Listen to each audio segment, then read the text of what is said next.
아멘. 할렐루야. 우리 김 목사님이 이미 은혜를 다 끼쳐주셔서 제가 한결 부담이 덜 됩니다.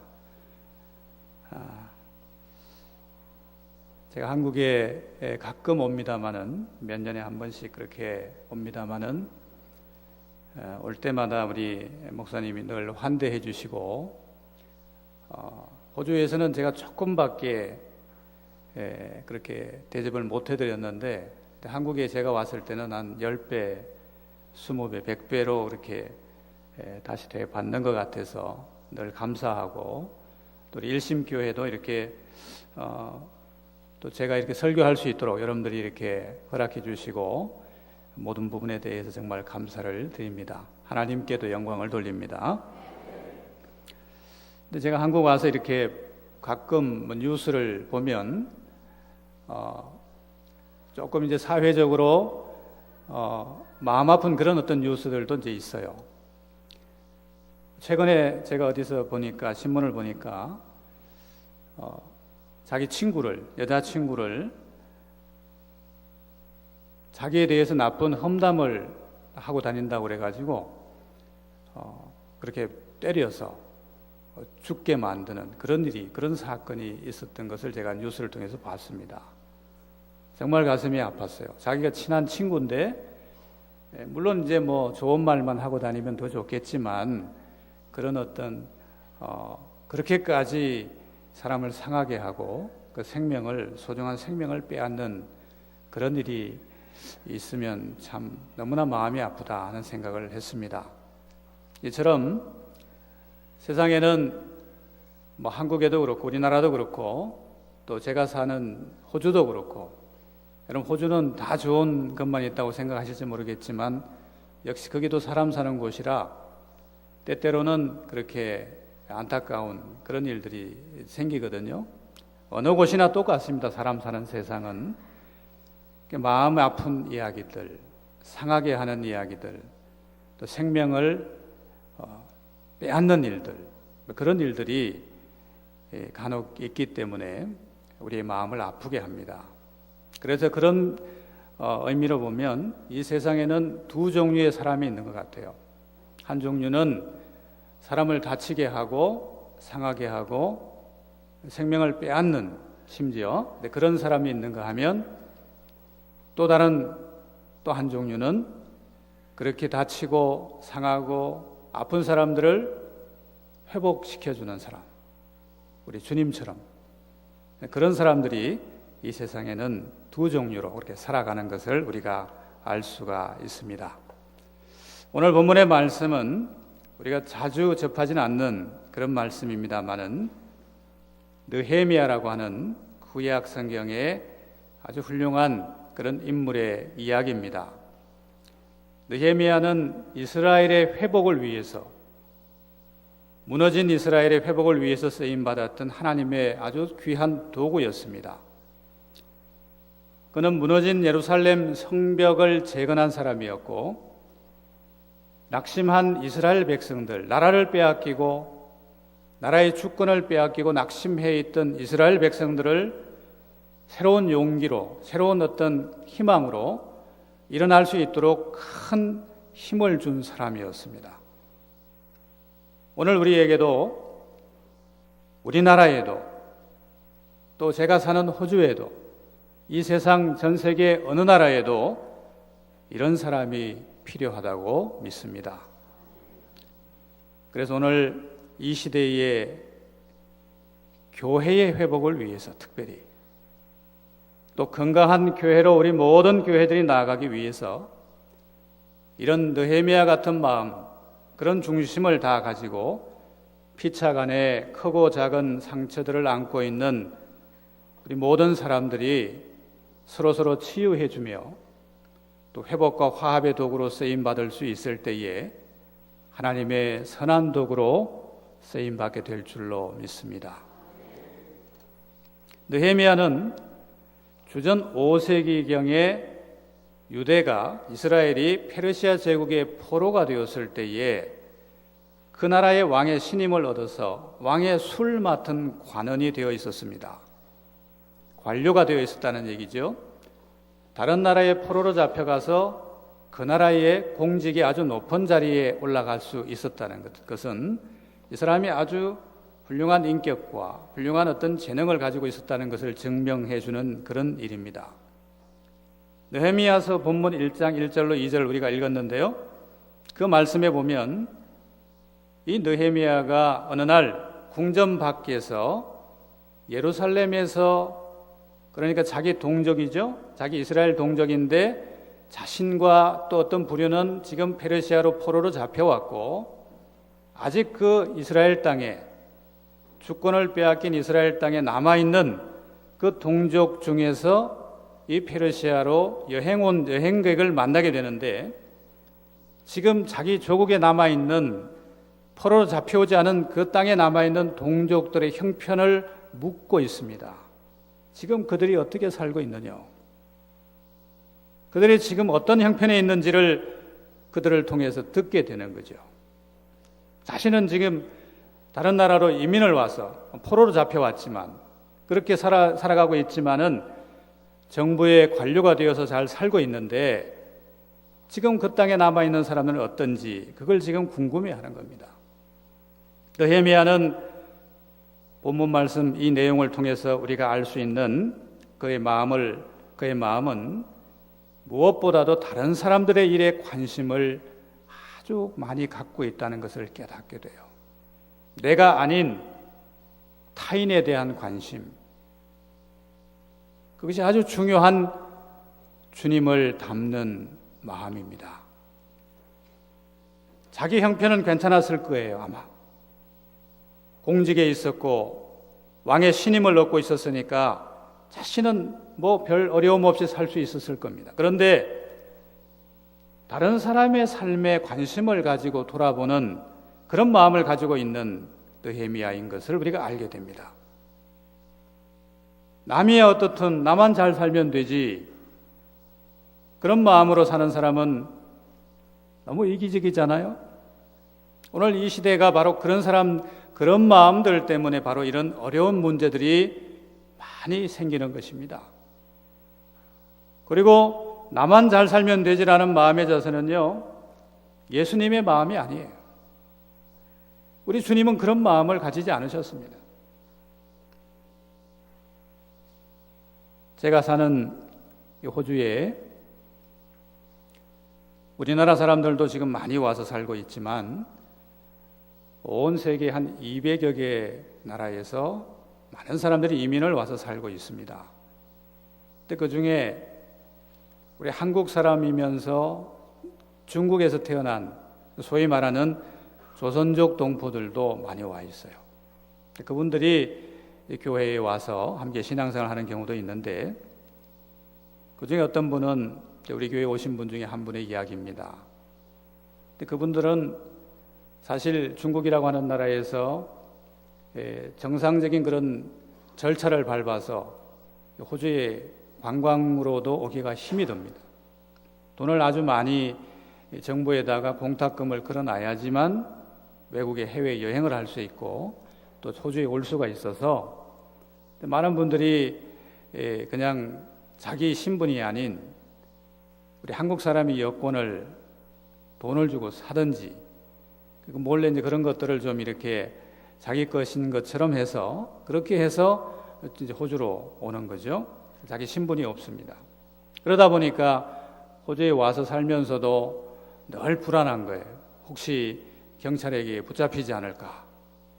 일을 해서 돈을 벌어서 자기 가족이 있는 중국에 송금을 하고 그렇게 생활을 해야 되는데, 또 호주에 올 때는 또 많은 빚을 지고 오거든요. 그걸 갚아야 되니까. 그런 분들은 다른 사람들이 혹시 영주권을 받는다라는 얘기를 들으면 꿈 같은 얘기예요. 자기하고는 전혀 해당이 안 되는 얘기예요. 자기 신분조차도 없으니까 자기 이름과 자기 고향이나 이런 것들이 전부 다른 사람 걸로 되어 있으니까 그런 것들을 신청할 수 있는 방법도 없고 늘 숨어서 지내야 되고 일을 하면서도 불안하게 살아야 되고. 그런데 그런 분이 우리 교회에 한 분 계셨는데 어느 날 제가 그분에게 이렇게 물어봤어요. 집사님, 집사가 됐는데 집사님도 한번 비자를 신청할 수 있는 방법이 있는지 한번 알아보면 어떨까요? 그랬더니 아니요, 목사님, 저는 그렇게 할 수 있는 방법이 없습니다. 오히려 그렇게 했다가 괜히 이민성에 내가 불법 체류자인 것이 노출이 되면 그냥 지금 여기서 일하는 것도 못하고 붙잡혀서 중국으로 추방을 당하게 되니까 아예 저는 뭐 생각도 안 하고 있습니다. 그런 얘기를 해요. 그런데 저는 제 마음속에 우리 하나님께서 역사하신다면 불가능한 일이 있을까요? 없을까요? 아멘. 예, 아까 우리 장로님들 찬양을 잘 해주셨습니다. 할 수 있다 하시는 나의 능력 주 하나님, 믿는 자에게 능치 못함이 없지요. 예, 그래서 그런 마음의 소망을 두고 있었는데 어느 날 이분이 일을 하다가 경찰에게 붙잡혔어요. 그래서 이민 수용소에 붙잡혀가 있다는 그런 소식이 제게 들려왔어요. 아니, 하나님 어떻게 된 일입니까? 이제 막 믿음이 들어가서 집사가 되고 중국에서는 교회 근처에도 안 가봤던 사람인데 이제 호주 와서 이렇게 신앙생활을 시작하게 되고 이제 예수 믿게 됐는데 그 마음의 믿음의 은혜를 조금씩 이제 얻게 됐는데 어떻게 이런 일이 있을 수가 있습니까? 저분이 이제 중국으로 추방을 당하면 교회도 다닐 수 없고 신앙생활도 계속하기가 어려울 텐데 도대체 하나님의 뜻이 어디 있습니까? 그렇게 제가 기도하면서 가만히 생각을 해보니까 하나님의 역사가 우리가 생각지 못한 곳에 있겠다는 그런 어떤 막연한 믿음이 생겼습니다. 그 수용소에 있으면서 이제 차일피일 그냥 중국으로 추방당할 날짜만 기다리고 있었어요. 근데 어느 날 그분과 제가 만나서 면담을 하면서 면회를 하면서 이미 이왕 이렇게 된 거 우리 한번 난민 비자 영주권을 한번 신청을 해보자. 안 되면 중국으로 가더라도 혹시 우리 하나님께서 역사하셔서 그렇게 또 좋은 길로 인도해 줄 수도 있지 않겠느냐. 그렇게 그분을 설득해서 이제 국선 변호사가 와서 그걸 담당을 해서 난민 비자를 신청하게 됐습니다. 근데 대부분 안 돼요. 그런 경우는 참 힘듭니다. 그냥 보내버리지. 그런데 이제 하나님께서 그분에게 믿음을 주셔서 그 수용소에 있는 한 3개월 동안 얼마나 기도를 열심히 하게 했는지 몰라요. 저녁마다 몇 시간씩 하나님 앞에 부르짖어 기도를 하더라고요. 저와 또 우리 교우들도 이분을 너무 사랑하니까 정말 자기 일처럼 모든 성도들이 관심을 가지고 하나님, 우리 박 집사님 제발 이 땅에서 살 수 있도록, 그래서 신앙생활 우리와 함께 할 수 있도록 하나님께서 역사해 주시옵소서. 할렐루야. 하나님께서 그분에게 정말 누구보다도 빨리 영주권을 허락해 주셨습니다. 지금은 가족들 혼자 와 있었는데 부인과 딸이 하나 있었는데요. 그 부인과 딸까지 초청해서 지금 가정을 이루고 잘 살고 있습니다. 아무 어려움 없이 경제적으로도 신분적으로도 교회도 열심히 잘 나오면서 아주 잘 지내고 있어요. 이게 1년 안에 다 이루어진 일이에요. 얼마나 놀라운 일인지 몰라요. 보통 여기서 유학을 가서 공부를 하고 그 나라에서 요구하는 그런 어떤 절차를 다 밟아서 영주권을 받으려고 해도 최소한 5년은 걸리는데 아무 대책도 없던 그런 분이 1년 안에 그냥 자기도 해결이 되고 가족들과 함께 살 수도 있게 되고, 그래서 온 가족이 이제 신앙생활을 할 수 있는 그런 길을 하나님께서 열어주셨습니다. 하나님은 그런 분이십니다. 우리가 조금만 다른 사람한테 관심을 더 가지고 내 일처럼 함께 기도해주고 그 마음, 그 아픔을 헤아려 준다면 하나님께서 더 크게, 더 가까이 역사하시는 그런 일들이 우리 가운데 있게 되는 줄 여러분 믿으시기를 바랍니다. 그래서 오늘 느헤미야는 그런 관심과 사랑의 마음을 갖고 있었다는 것을 우리가 깨닫게 되고, 오늘 말씀에 또 통해서 보면은 느헤미야는 이 동족들이 지금 아주 비참하게 산다는 이야기를 전해 들었어요.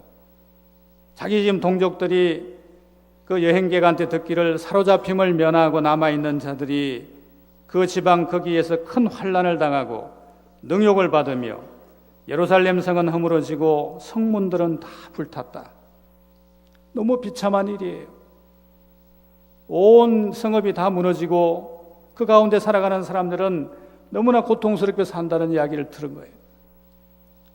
그 얘기를 듣고 나서 이 느헤미야는 어떻게 했냐면 오늘 말씀해 보니까 울었다 그랬어요. 울었다. 그 마음이 너무나 슬펐어요. 울었다는 것은 큰 의미가 있는 뜻입니다. 그럼 이 울었다는 말씀은 우리 영적으로 아주 중요한 의미가 있습니다. 울 땐 울어야 한다는 것이죠. 요즘 사는 세상에서, 우리가 사는 세상에는 우는 것을 별로 원하지 않아요. 그저 웃고 즐기는 것만 다들 좋아하죠. 텔레비전을 보고 TV쇼를 보고 프로를 보고 뭘 봐도 웃는 걸 좋아합니다. 요즘 젊은이들이 별로 우는 걸 안 좋아하잖아요. 슬프고 심각한 거 안 좋아하잖아요. 교수도 잘 웃기면 인기가 좋고 강의할 때도, 심지어 목사님도 아주 잘 웃기면 인기가 좋아요. 그렇죠? 모든 사람들이 다 웃는 걸 좋아하는데, 그런데 정말 마음이 아프고 영적으로 우리가 울어야 할 때가 있다는 거죠. 오늘 이 말씀 속에서 우리가 알 수 있듯이 느헤미야가 당한 일은, 지금 느헤미야가 들은 이야기는 너무나 큰 문제였고 너무나 가슴 아픈 이야기였어요. 우리가 살아가는 인생도 다 마찬가지입니다. 그저 웃고 넘길 수 없는 아주 슬프고 심각한 이야기들이 우리 주변에 얼마나 많이 있습니까? 우리 인생이라고 하는 것이 얼마나 심각할 때가 많이 있고, 정말 하나님 앞에서 우리가 가슴을 치면서 그렇게 울면서 기도해야 될 일이 많이 있는지 여러분들은 아실 겁니다. 울 때는 울어야 합니다, 여러분. 하나님 앞에 나가서 울어야 합니다. 회개하면서 울어야 합니다. 여러 가지 안타까운 현실을 보고 내 영혼의 갈급함을 느끼면서 사실 지금은 이 나라의 모든 교회들이, 모든 하나님을 믿는 백성들이 많이 울어야 될 때인 것 같아요. 수많은 젊은이들이 삶의 이유를 찾지 못하고 스스로 목숨을 던지고, 우리나라 최고의 수재들이 모여있는 그런 대학에서도 잊어버릴만 하면 한 분씩 그렇게 스스로 목숨을 버리는 그런 현실이 우리가 사는 인생의 이야기들입니다. 1년에 150만 명 이상의 태아들이 낙태라는 이름으로 죽임을 당하고요. 인터넷의 영향으로 어린아이들까지도 무방비로 그냥 폭력과 포르노에 노출되어 있는 그런 시대에 우리가 살고 있잖아요. 교회가 점점 커지고 맘모스 교회가 되어가지만 그 안에 주일학교는 점점 약해지는, 교회 학교가 점점 어려워지는 그런 세대에 우리가 살고 있잖아요. 미래를 생각하면 정말 가슴을 치면서 하나님 앞에 기도해야 될 때라는 거죠. 우리 자신을 생각하면서도요, 잃어버린 은혜를 생각하면서 안타까운 마음으로 탄식해야 될 때가 바로 지금입니다. 구원받지 못한 우리 식구들을 위해서, 내 남편을 위해서, 내 아내를 위해서, 내 사랑하는 자녀들을 위해서. 근데 느헤미야는 울고 슬퍼하는 것으로 그치지 않았고 하나님 앞에서 금식하며 기도했습니다. 실컷 우는 것만으로 끝난다면 이제 온전한 변화는 없어요. 그냥 자기 그냥 기분만 또 회복이 좀 이렇게 편안해질지 몰라도 온전한 변화를 위해서는 하나님의 보좌로 나가야 합니다. 회복해 하시는 주체는 바로 하나님이시기 때문에 그렇습니다. 그렇기 때문에 우리는 주님 앞에 문제를 가지고 간구해야 합니다. 오늘 느헤미야는 그렇게 했어요. 본문 5절 말씀에 보니까 하늘의 하나님 여호와 크고 두려우신 하나님이여 주를 사랑하고 주의 계명을 지키는 자에게 언약을 지키시며 긍휼을 베푸시는 주여 간구하나이다. 자신의 기도를 듣고 계신 분이 어떤 분이신지를 느헤미야는 잘 알고 있었어요. 우리 하나님이 어떤 분이신지를 잘 알고 있었어요. 그리고 자신의 죄를 고백하고 자복합니다. 이제 종이 주의 종들인 이스라엘 자손을 위하여 주야로 기도하오며 우리 이스라엘 자손이 주께 범죄한 죄들을 자복하오니 주는 귀를 기울이시사 눈을 여시사 종의 기도를 들으시옵소서. 나와 내 아버지의 집이 범죄하여 주를 향하여 크게 악을 행하여 주께서 주의 종 모세에게 명령하신 계명과 율례와 규례를 지키지 아니하였나이다. 회개하는 거예요. 죄를 범한 자신의 백성과 자기 자신과 동일시하면서 하나님께 자복하고 있습니다.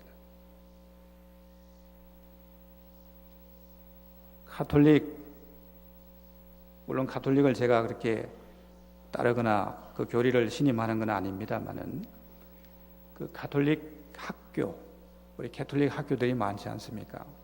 호주에도 가톨릭 사립학교들이 많이 있는데 가톨릭 학교 채플 시간에 가슴을 치면서 내 탓이요, 내 탓이요 그렇게 외치는 그런 의식이 있다고 그래요.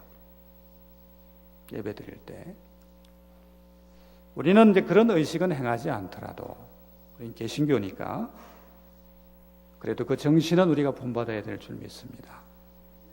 내 자녀의 잘못, 또 우리 교회의 문제, 또 나아가서 이 나라와 이 사회의 문제가 다 남의 탓이 아니고 내 탓이라는 그런 자세로 하나님께 나가야 한다는 거죠.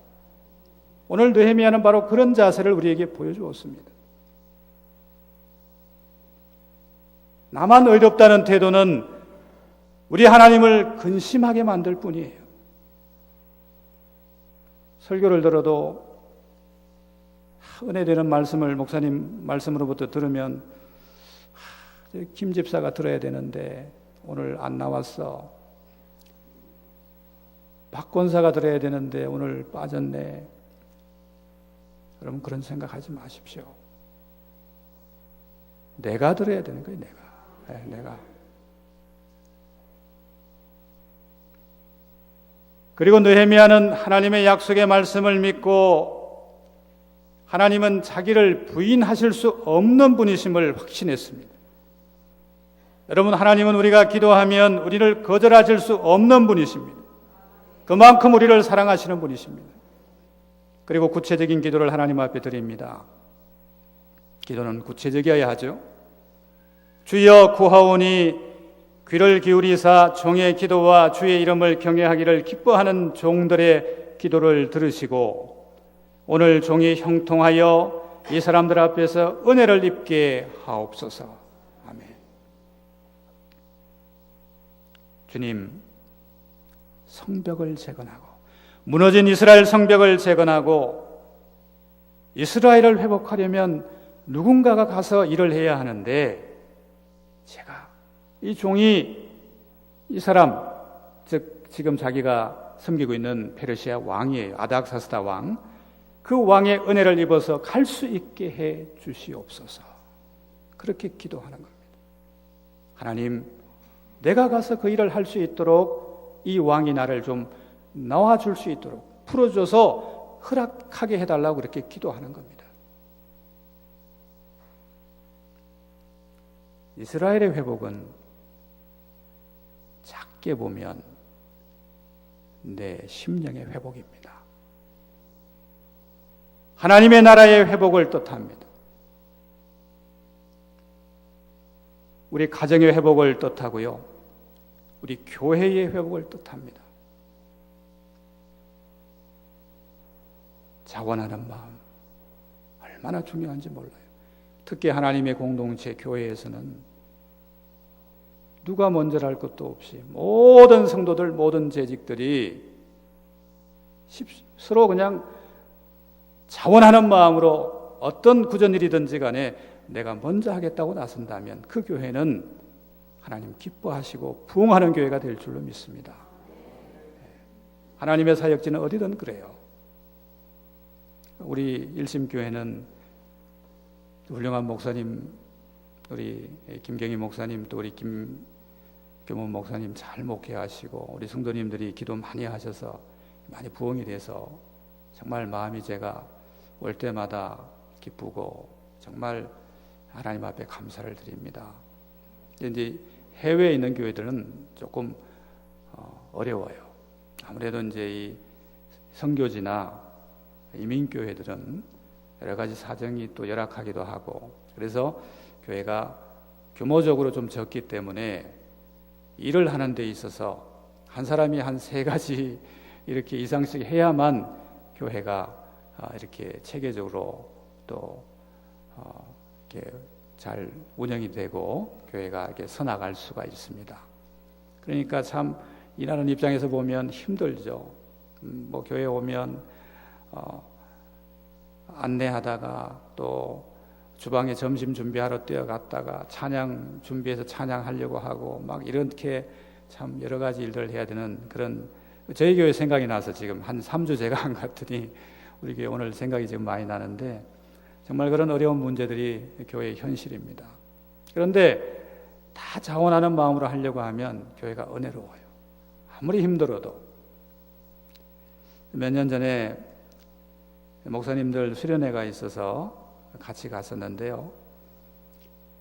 한 3일 정도 수련회를 하고 나면 피곤해서 이제 올 때쯤 되면 좀 쉬고 싶어서 어떤 수영장이 있었습니다. 호주에서 있었던 일인데 수영장이 있고 풀장이 있고 주변에 이제 이렇게 의자들이 뒤로 이렇게 기대고 누워서 쉴 수 있는 그 비치 그 의자들이 있지 않습니까? 비치 침대 같은 것들이 쭉 있고 그래서 여러 사람들이 외지에서 온 관광객도 있었고 저희 목사님들 수련회 가신 분들도 있었고 그게 이제 이렇게 쉬고 있었어요. 여러 사람이서 수영장 안에는 어린아이들과 어른들 몇 분이서 이게 수영 물놀이를 하고 있었어요. 물이 깊지 않았어요. 그냥 이 정도 배까지 오는 그런 정도 물에서 그냥 물놀이하고 놀고 있었는데 제가 이렇게 하도 피곤해서 눈을 잠깐 감았다가 떴다가 이렇게 있는데 옆에 이렇게 누워서 쉬시던 한 60대쯤 된 호주 할아버지 한 분이 갑자기 벌떡 일어나시더니 주머니에 있는 지갑을 탁 던지시고 전화기를 던지시고 물속에 풍덩 뛰어들어요. 아니 저분이 옷을 다 겉옷을 입은 채로 왜 저러나 했더니 들어가서 물속에서 어떤 아이를 하나 탁 건지시더라고.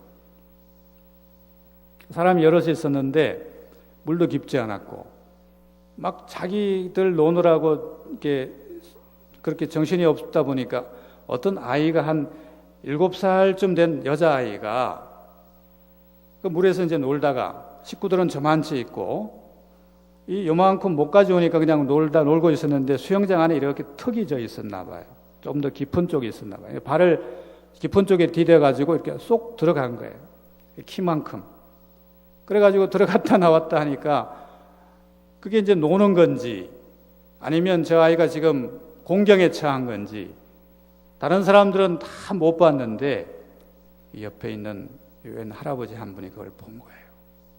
그래서 빨리 들어가서 그 아이를 이제 건져냈습니다. 옆에서 제가 저는 이제 눈을 감고 쉬고 있다 그걸 본 거예요. 그걸 보고 나서 마음속에 많은 생각이 있었습니다. 왜 나는 보지 못했을까? 왜 어떤 사람들은 같은 곳에 시선을 두고 있으면서도 사람이 지금 물에 빠져서 죽느냐 사느냐 하는 그런 상황인데도 그걸 보지를 못했을까? 또 어떤 사람들은 바로 옆에 있으면서도 그렇게 바로 자기하고 1m밖에 안 되는 쪽에서 아이가 하나 지금 물에 빠져서 죽을 수도 있는 상황인데도 그거를 전혀 느끼지 못했을까? 그런데 왜 이렇게 멀리서 앉아있던 이 할아버지 크리스찬이었을 것 같아요. 이분은 그걸 제대로 보고 뛰어들어가서 옷을 다 버리면서까지 그 아이를 건져낼 수 있었을까? 여러분, 그게 뭐겠습니까? 관심과 자원하는 마음이죠. 생명을 중요시하고 그 생명을 구원하려고 하는 마음, 바로 주님의 마음입니다. 우리 주님이 정말 물에 빠져서, 죄의 물에 빠져서 허우적대는 이 세상 우리 모두를 건져내시기 위해서 이 땅에 오신 거 아닙니까? 오늘 여러분에게도 그런 마음이 있으시기를 바랍니다. 그런 관심과 그런 자원하는 마음이 여러분 모두에게 있으시기를 바랍니다. 하나님의 쓰임받는 도구가 되려면 자원하는 심령이 반드시 있어야 하고요. 어떤 어려운 일이 있어도 아무리 오지라도 주여 내가 여기 있사오니 저 사람을 보내시옵소서 라고 하지 말고, 웃는데 좀 둔하신 모양이네. 네, 나를 쓰시옵소서. 네, 나를 쓰시옵소서. 그렇게 기도하시는 여러분 되시기를 바랍니다. 한국에서든 호주에서든 또 아프리카에서든 남미에서든 저 필리핀에서든 모든 하나님의 정말 사역지에서 이런 주의 일꾼들이 느헤미야 같은 그런 마음으로 하나님의 일들을 이루어가는 그런 세상이 오기를 간절히 소원합니다. 여러분 모두 이 일심교회를 위해서도 그런 마음, 느헤미야 같은 그런 마음 다 가지실 수 있기를 다시 한번 축원합니다. 기도하겠습니다.